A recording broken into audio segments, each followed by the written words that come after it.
বাংলাদেশ থেকে একটা বড় খুনিকে এসটিএফ অ্যারেস্ট করেছিল, জেনে রাখুন। যা নিয়ে বাংলাদেশে অনেক রেভলিউশন হয়েছিল। অন্য দেশের কথা আমি বলছি না, আমার বলার অধিকার নেই, কিন্তু আমি যেটা বলছি পয়েন্টটা। তারপরে তারা মেঘালয় দিয়ে বাংলায় চলে আসে। বাংলায় যখন চলে আসে তখন আমাদের এসটিএফ তাকে ধরে, এটা তাদের ক্রেডিট। তারপরে হোম মিনিস্টার নিজে আমাকে ফোন করে বলছেন, এতদিন তো করে আমি বলিনি, মুখ করিনি, আজকে অত্যাচারের শেষ সীমায় গেছেন বলে।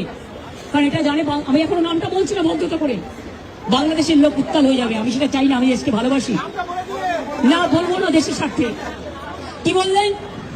आप थोड़ा आपको बंगाल पुलिस को बोल दो ये बात बाहर में नहीं कहने के लिए,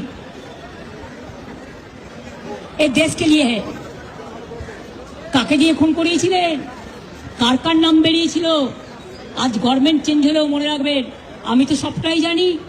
আমার হৃদয়টাই একটা কথা ভান্ডার, তথ্য ভান্ডার, সত্য ভান্ডার। আমি তো সম্পদের ভয়ে কর্মীদের জলে ভাসিয়ে দিয়ে দল ছেড়ে চলে যাব না। আমার তো অ্যাক্সিডেন্ট লাগতো,